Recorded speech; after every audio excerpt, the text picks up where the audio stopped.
to a special session of Expressions, E-Expressions with the New Indian Express. I have with me a lovely panel, the very venerable Naresh Saxena, who's done so much to craft the Forest Rights Act when he was with the NEC.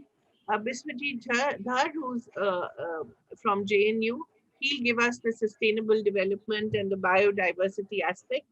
Professor S.P. Roy of the IBRAD, who's really the spark behind this panel coming together, and Mr. Chawla, who's the editorial director of the New Indian Express. Welcome, gentlemen. And today we are going to discuss the Forest Rights Act and the sustainable development, and is it possible through this? So Yeah, obviously I have to start with Mr. Saxena because he's the chief architect. And I want that's to right. ask him, what really was the reason behind it? Why did they feel compelled to craft this legislation? And how does he see its challenges, successes so far? As you know, Adivasis or tribals are the poorest people in India. In fact, even in states like Maharashtra, which is one of the richest states, scheduled tribes of them, more than 50%, 60%, more than 60% are poor. The reason is that there has been historical injustice to Adivasis. They were occupying and using forest lands, but during the colonial period, their rights were not recorded. And because of that, they were declared as encroachers. Now, efforts were made 3 times to correct this injustice.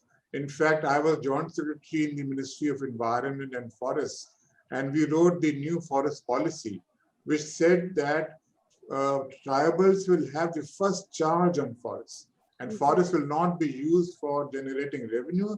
They would be used for meeting the livelihood needs of the tribals. Unfortunately, this policy, which was passed in 1988, was not implemented. It remained only a paper policy.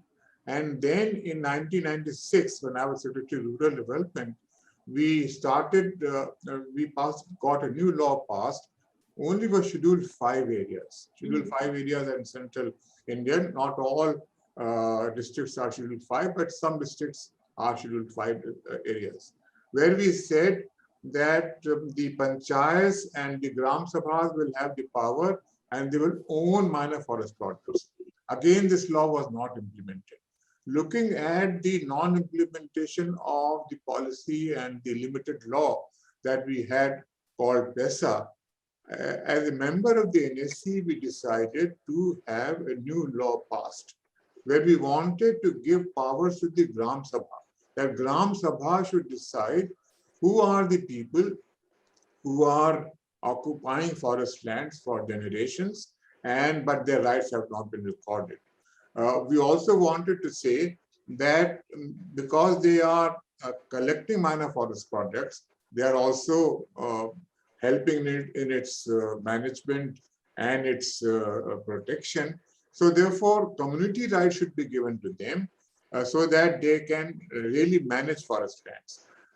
Unfortunately, when we had a very good Rajya Sabha member, Mr. I'm forgetting his name, he was from Orissa. Later he became the minister. He was chairing the committee and he got this law passed by the Rajya Sabha. Unfortunately, when it went to the cabinet, they made two changes which totally diluted the law. One was that Gram Sabha will only recommend, but actual powers were given to a committee headed by the collector. Collector will decide who is to get individual rights, who is to get community rights. And the other important change that cabinet introduced was that this law will not be in derogation of previous laws, which means that whatever is said in the Indian Forest Act, Colonial Forest Act, will also be applicable. Oh.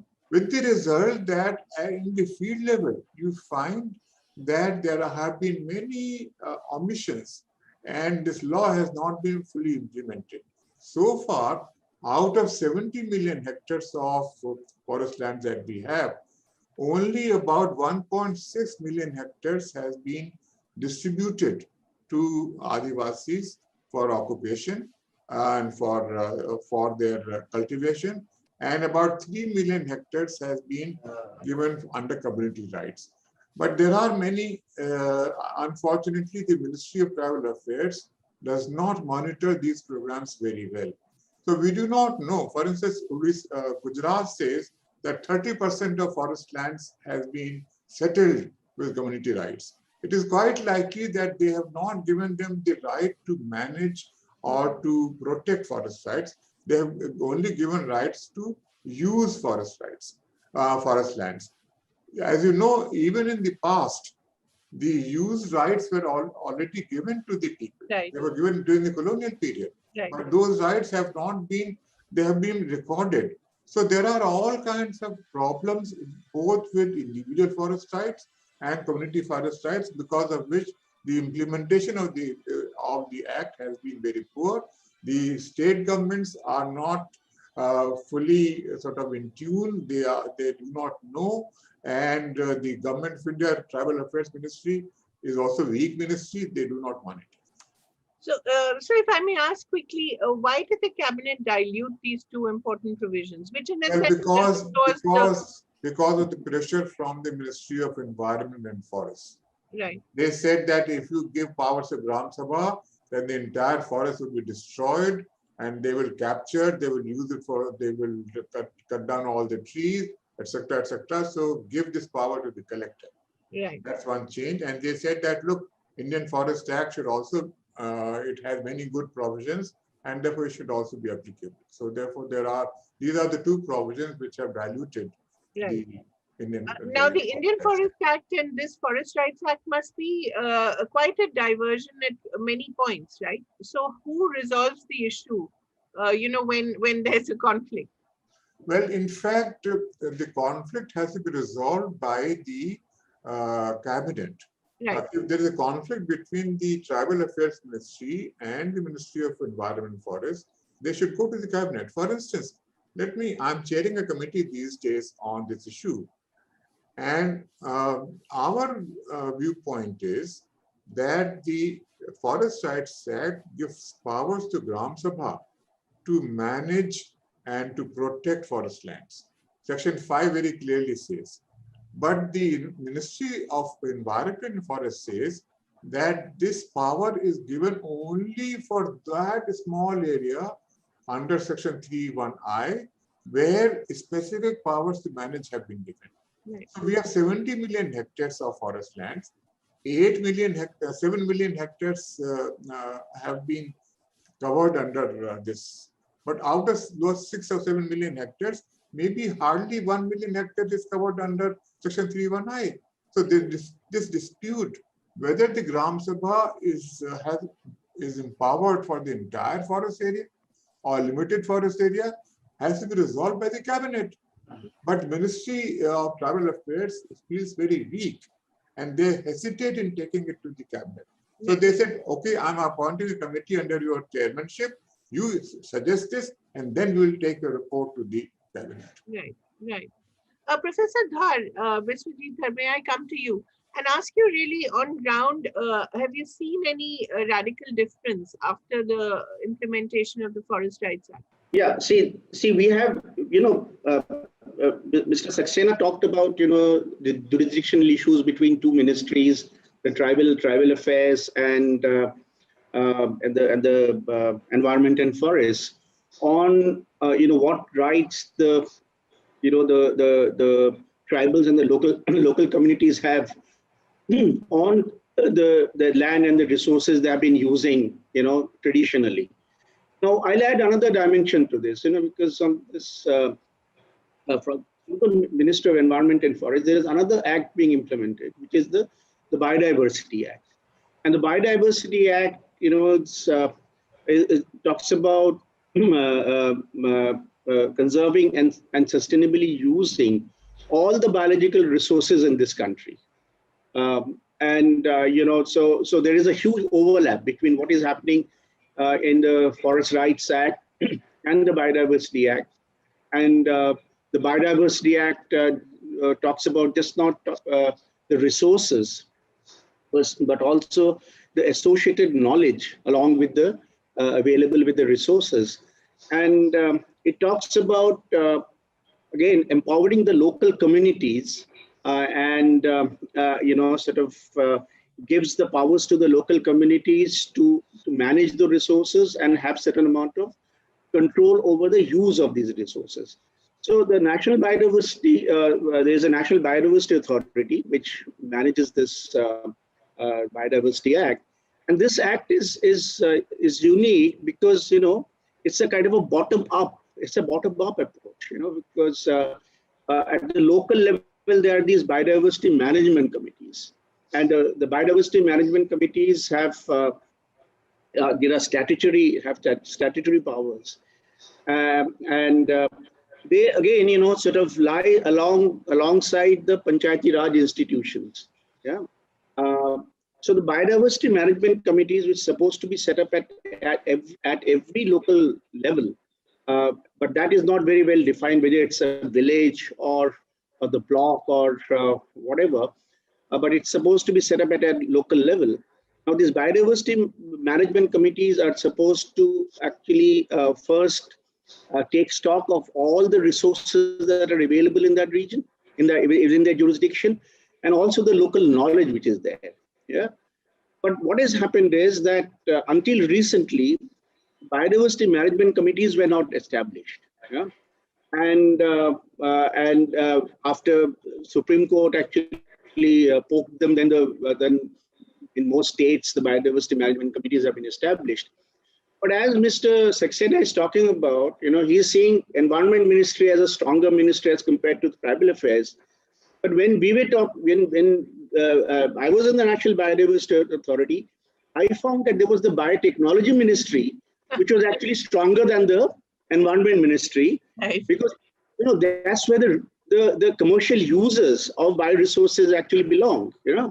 So they were representing them, and also now the Ayush Ministry, where all these big Ayurvedic companies are there. So these two ministries are now actually calling the shots as far as the biodiversity management of this country is concerned. Right. So there is a huge effort being made to dilute the Biodiversity Act. In fact, there was recently an exercise to redefine several provisions of the Act.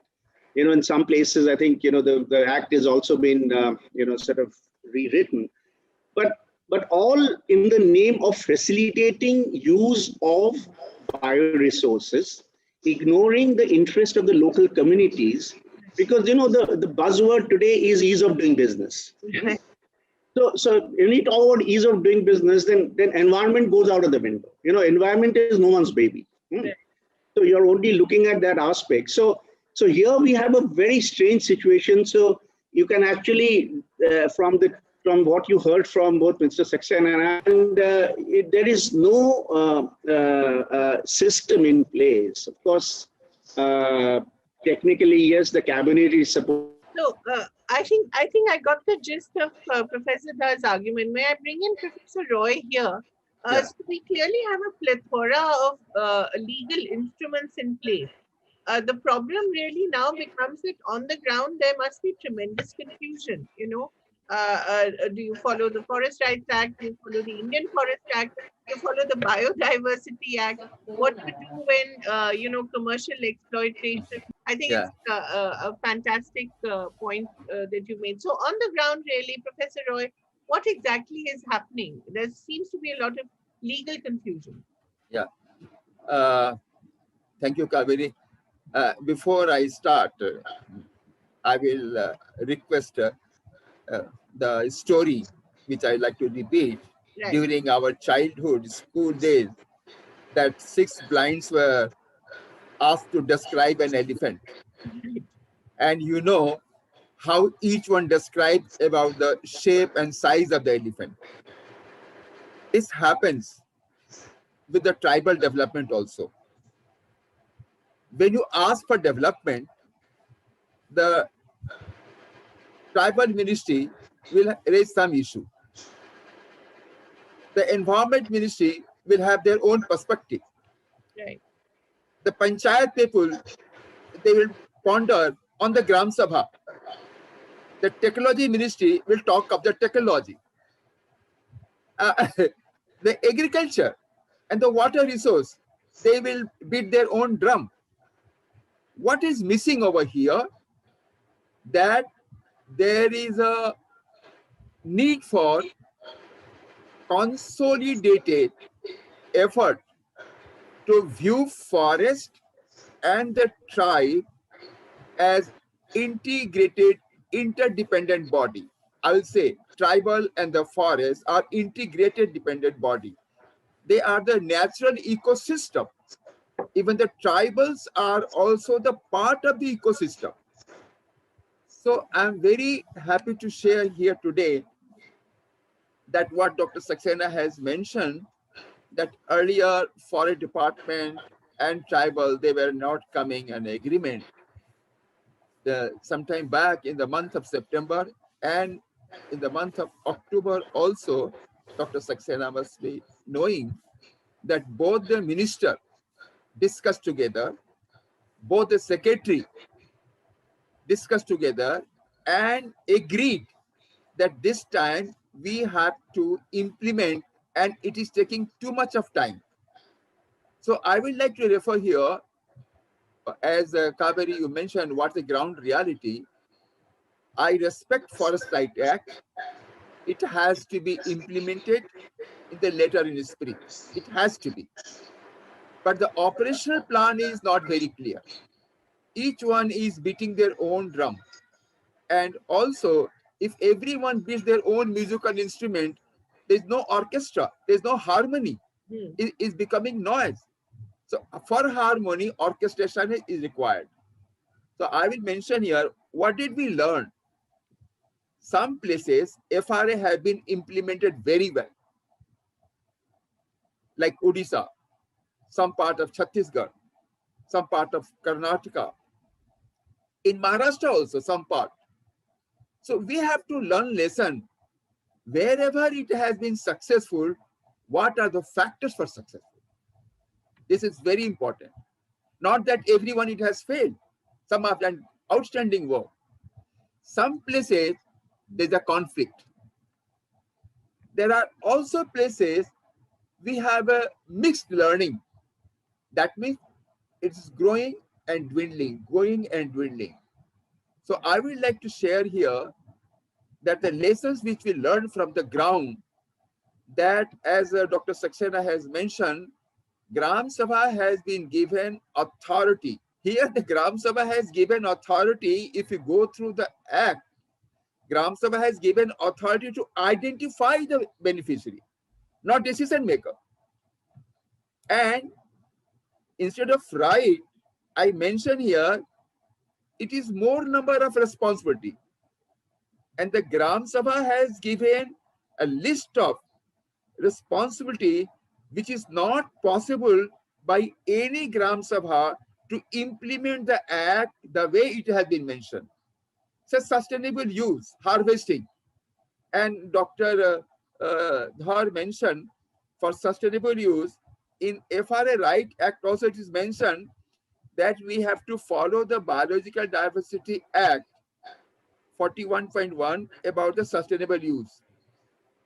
There is such a technical thing, limit of harvesting, dwindling, rare species, land race, and then also indigenous knowledge, IPR. It is made such a detail that Gram Sabha, why Gram Sabha? Many experts cannot understand, comprehend also. So the first difficult point is that after learning from the ground reality, wherever it's been successful, then how they have been successful in Gram Sabha, some places, because there has been facilitation by some NGO or some expert or even the forest department for building capacity of the Gram Sabha. So this is the requirement, preparedness.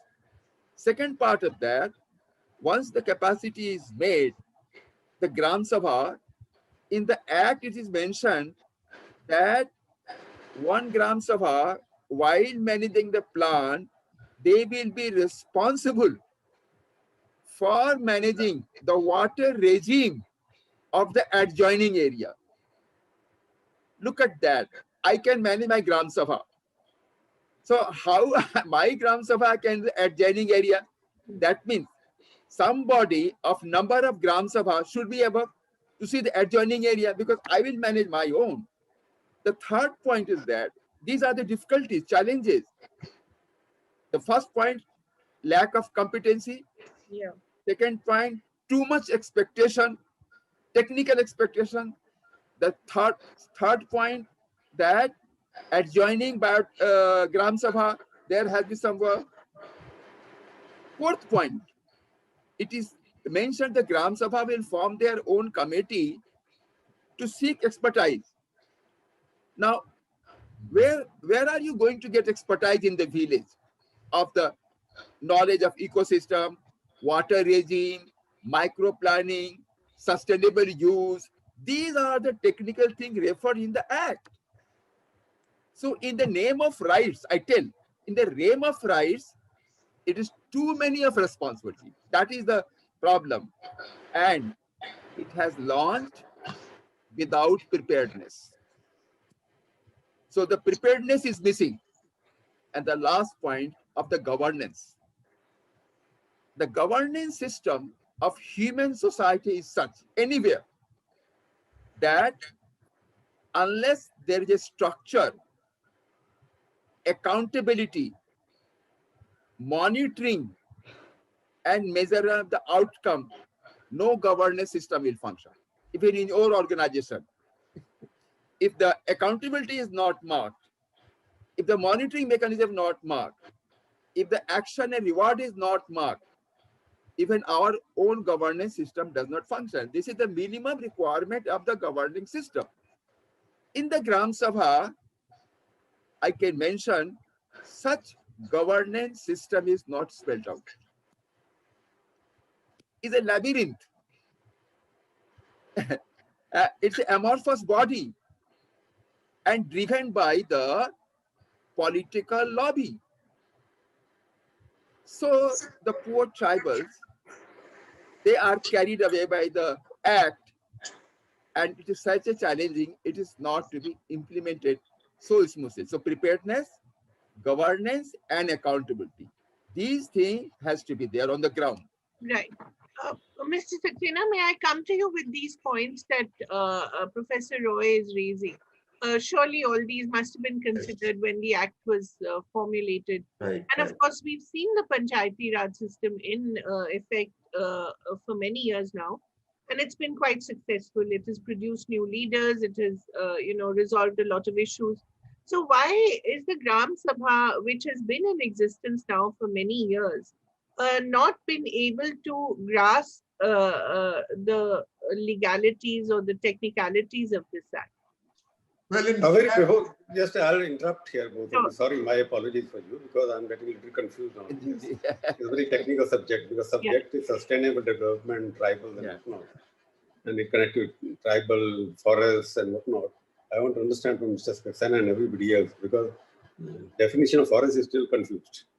So when you talk about forest, when you're talking about sustainable development, is the tribals will be bound by the same Forest Act that they can't be able to fell their own trees inside the area and take a permission from whom?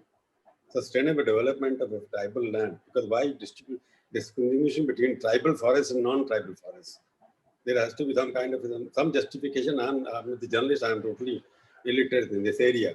Because tribal is a sociological boundary or an economic unit like others. Because forest is a unit which is applicable whether it is tribal land or whether it is non-tribal land. Another problem is arising that if I grow tree in my farmhouse and 1 week later it declared the forest because it's 100 trees more than in per acre. That way all the 100 in Bangalore should be declared a forest. So I don't know, because I can't add new trees. I can't cut my trees if they're excessive. They're going over my roof. I can cut them. They can demolish my building, which is I planted because I wanted trees to be around. So my question to both of you is, when you say sustainable development means the total development of the tribal area. I'm assuming the tribal forest is different than the forest owned by non-tribals. There are two different laws applicable to them. The sustainable level, can they be able to open a hospital there? Will they be able to open a college there in that area or school for which the land will be required? Also, the glad trees have to be cut. So I don't know. Supreme Court judgment in Balavaram case says if there is grass in your land, that is also a forest. No, let me clarify some of these points. First of all, Forest Rights Act gives powers both to tribals and non-tribals.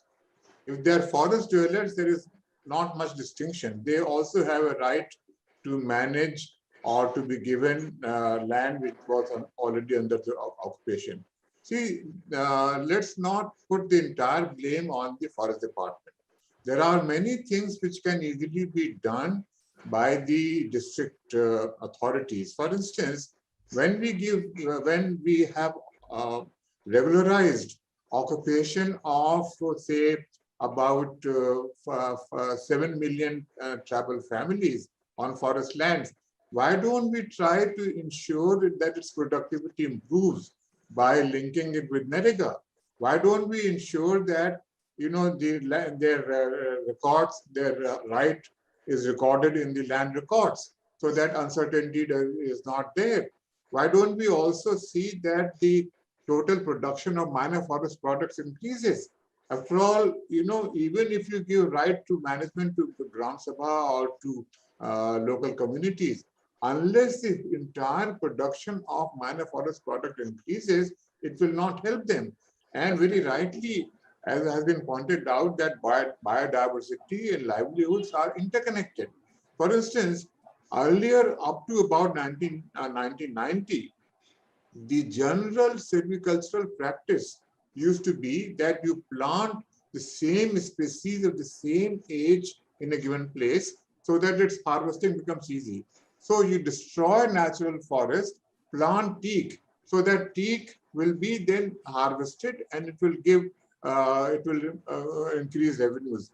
But this has been given up theoretically, because what happens is once you clear fell tree, such trees, there would be barren land and it will be occupied. So therefore, the new silvicultural practice says many species of many ages, so that there is no soil erosion. There are species which give minor forest products. Unfortunately, we have not emphasized this. We have also not, our focus should be on increasing production of minor forest products, on improving the access to these minor forest products, and then to see that these are marketed very well. As you know, farmers have been, there is minimum support price. There is minimum support price for some products which are gathered by the tribals, but the budget is very limited, and whatever budget is given, it's not being spent. So therefore, unless we give a good price to tribal women for the products that they gather, they are exploited by the contractors and middlemen, and they hardly get anything. Plus, of course, there are many minor forest products like bamboo, which has not been included in the category of minor forest products in some states. And some states have monopolized rights over minor forest products. They say, no, tendu cannot be collected by people. It cannot be marketed by them. It has to be marketed only by the government. I recall some years back, I went to Odisha, where women had been prosecuted for keeping brooms in their house. Because at that point of time, the law was that you can collect brooms, but you must immediately sell it to the government contractor. Processing has not been, the right to process has not been given. The right to storage has not been given. It is still true of many commodities. So therefore, we need to really look at the state level. And unfortunately, the Ministry of Tribal Affairs should monitor all this, should have evaluation reports which will bring out the truth. Only then we will be able to improve the incomes and livelihoods of the tribal people. Mr. Saxena, the point that Professor Dar was also making about, ministries like Ayush, which have now entered the fray. You were talking about forest produce. So how do these then fit into the current environment? Well, in fact, as you very rightly said, that biodiversity or medicinal herbs, etc., are collected. And there's a good market for that. Yes. But there has to be emphasis on improving its production. Not only that, the access has to be improved. There are still many minor forest products like medicinal herbs or others, where you need to, if you are a tribal and if you are transporting it, you need a transit permit. Right. You know, even when it comes to shrub like prosopis, which is widely growing all over Western India, in order to convert prosopis into charcoal, you require a transit permit, you require another permit to convert that into charcoal, you require a third permit to transport and sell charcoal. You know, we have given up control over large-scale industries, but these cottage industries are under a large number of control about which our press or our NGOs are not aware. Right. Even in Tamil Nadu, you can't convert prosopis into charcoal. That's it, yes. So then how can local communities become self-sufficient or, you know, become Competent. production No, houses in local communities need to be, it's not enough to say that you are authorized. Right. If you are not giving them funds, if you're not changing these rules, if you're not building their capacity, if you're not telling them that please do not fear forest department. Right. There are many Gram Sabhas today are unwilling to apply for community forest lands because they feel that forest department will punish us.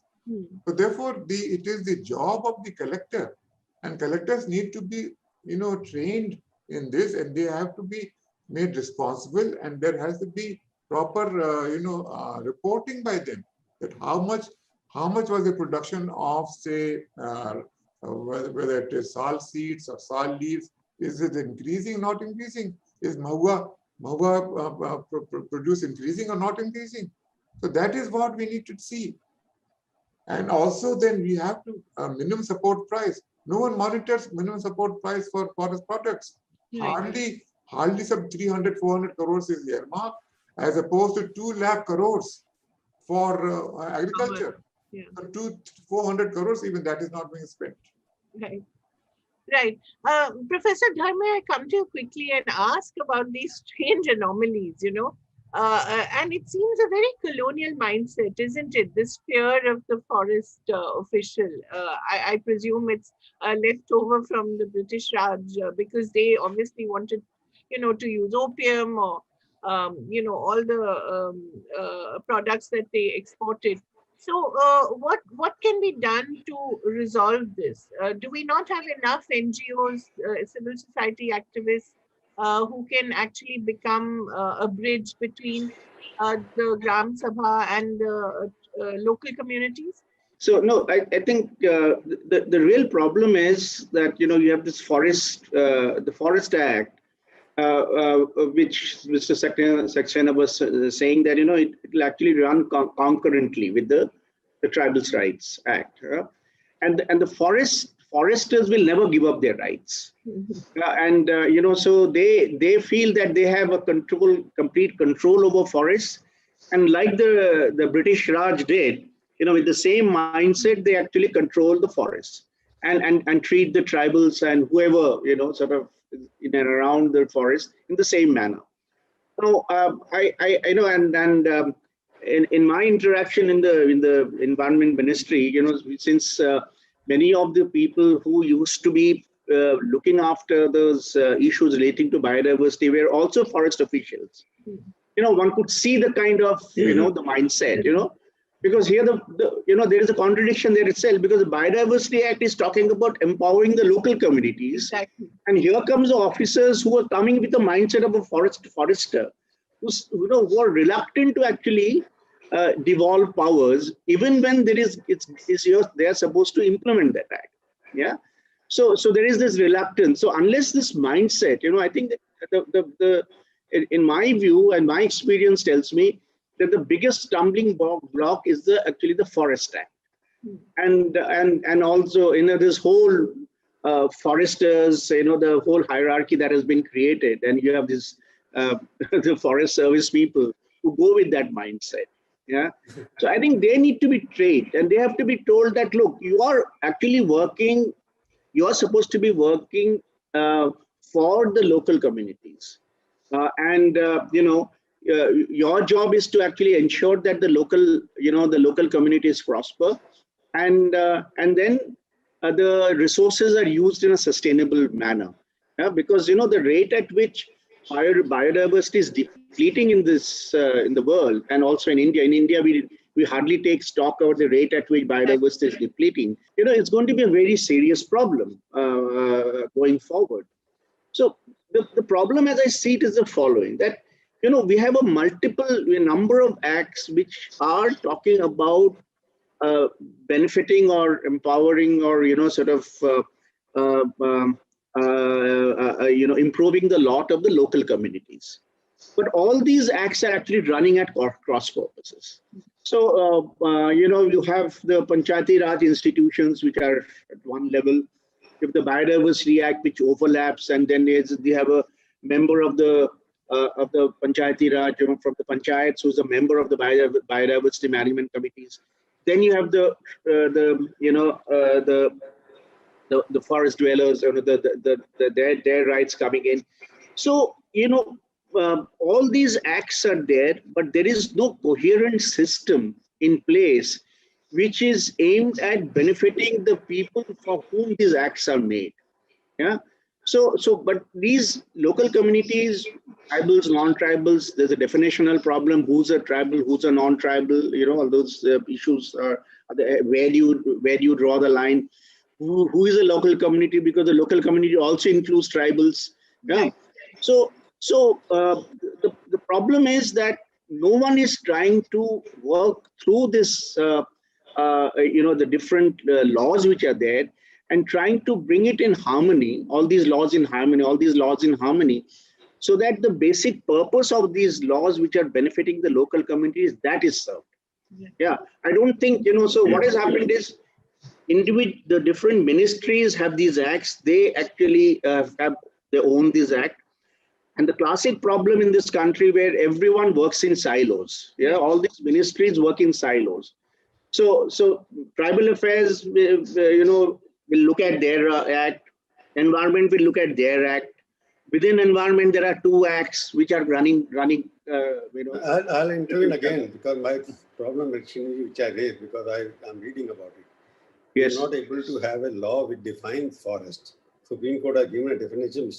Mr. Saxena talking about it, right. The revenue records. I want to ask Mr. Saxena, if the revenue record says it's not a forest, can NGT declare it a forest of a private land?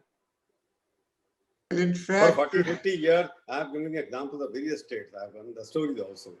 Various states have said, okay, this particular area doesn't fall in forest for the last 60 years. But NGT, a state, there, no, it is a forest. Because some NGO claim that it is a forest. Because some trees are there. So how do you come out of this? Because like you might have heard Gair Mumkin Pahad. You must have heard this definition when you were handling Mr. Saxena. Gair Mumkin Pahad says that nothing can be grown in it. It's a definition given by foreigners when they were here. That nothing can be grown. If I want to grow on that Gair Mumkin Pahad, make it green, I'm not allowed. What is this? This is forest because I declare forest. Then Gair Mumkin Pahad means it can't be grown. There anybody who puts a tree, it should be challan and arrested under the Criminal Act. So these kind of definitions which NGO-dominated environment policy, tribal is a good thing. Tribal should be restored the land. But the question was, come to the consensus first. Last 4 years, Ministry of Environment has written to various states asking that, okay, give your definition of forest. That is where 5% coverage of the land falls. If the tree shadow falls on 5%, it is that kind of discussion is going on. 10%, 5%, 3%. Well, there will be so many problems here because forest has become a business here. Business in terms of not serving the people, which Mr. Saxena is talking about. All of you are concerned about it. Tribal should be given the right to manage their own land. So should be others as well. But then it can be happen only when the private land, which are not forest in revenue record, whether with the tribals or not, should be allowed to use it under the guidelines of the green environment, whatever is there. But Mr. Saxena, you are in the service for 30, 40 years. I don't know why this forest definition of a forest is still not settled in an independent India. Well, in fact, my views are slightly different on this issue. You are right in saying that the Indian Forest Act has a very roundabout or not a logical definition of forest. Forests, according to Indian Forest Act, forests are that area which has been registered as forest. Correct. So therefore, in the revenue record, if you record barren land as forest, it is forest. If you are leaving out horticulture trees owned by a private person as not as forest, it is not forest. So therefore, forests are not trees. Forest is that land which has been recorded as forest. It could be barren land, it could be protected land, it could be wildlife habitat, it could be reserved forest, and so on and so forth. I don't have any problem with this issue. You see, we need to really make a distinction. As a policy maker, one needs to make a distinction between what is desirable and what is feasible. It may be desirable that forest department should be given up, should be finished, it should be abrogated. You should just sort of say, okay, goodbye. It is not going to happen. We have to live with the reality. But what is feasible is that increase production of minor forest products, improve their access, reduce those laws and controls which come in the way of women marketing for forest products in the market, have minimum support price, and monitor this. On this, I'm sure the Ministry of Environment and Forest and Tribal Affairs will have no differences. So whatever is feasible, if we emphasize on those areas, unfortunately, our civil society and NGOs, they are focused more on management. Management should be by Gram Sabha, not by Forest Department.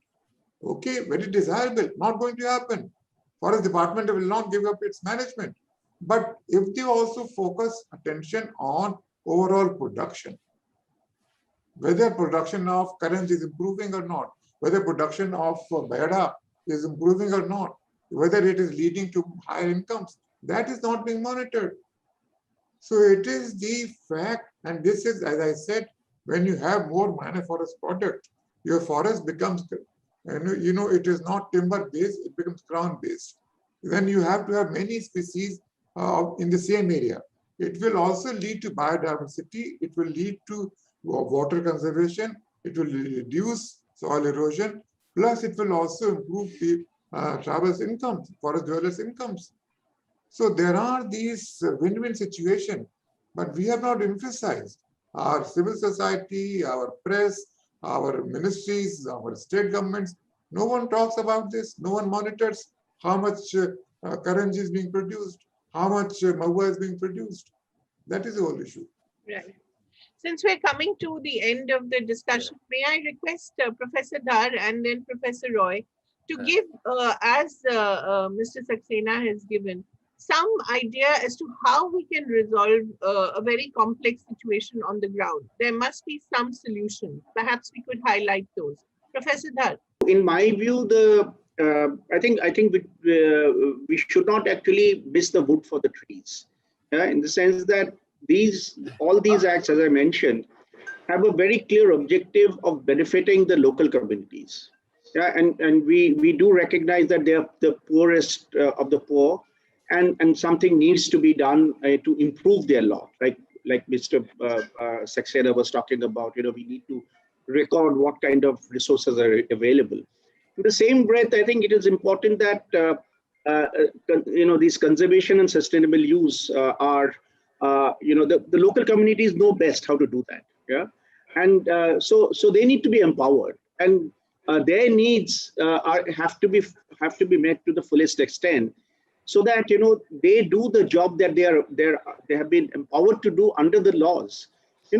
All these the local level organizations, like I mentioned, biodiversity management committees, these are statutory committees, and they have to be given adequate resources, and have to be given the incentives for them to go ahead. And in today's world, nothing works without incentives. Yeah. So you can't actually just assume that they're going to be doing it for the love of it. That doesn't work. So you need to actually keep these local communities engaged in the work of looking after the bioresources and all the local knowledge. The extent to which we're losing local knowledge, the traditional knowledge, is enormous. Now, if you don't incentivize the vets, if you don't incentivize those who have been actually using the local knowledge, yeah, and if you go and talk to any vet anywhere in this country, they'll say, नहीं मेरा बेटा बेटी जो है ना वो उनको तो हमने सरकारी नौकरी में दे डालना है, हमारे इसमें कोई पैसा नहीं है. So I think this is the first and the foremost thing that has to be done. Look after their interests, and for that, all the ministries should break their silos and come together, because there has to be a common mission. So whether they are actually living on or off forest land, or they are living slightly away from tribal land, they're all local communities. They're all among the poorest of this country. And with that objective, if you take the next steps, I'm sure ministries will start talking to each other, and then they'll find some common ground to go ahead. Right. Professor Roy? Yeah. Yes, I'll quickly drive my 5 points, which I mentioned in the beginning.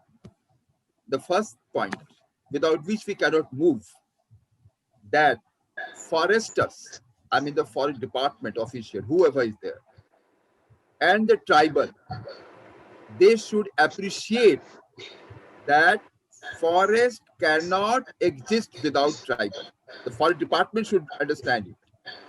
The tribal department should understand that if there is no sustainable management of the forest, if the tribal do not follow the Biological Diversity Act, if the tribal do not understand the meaning of value addition and marketing, the development will not be there.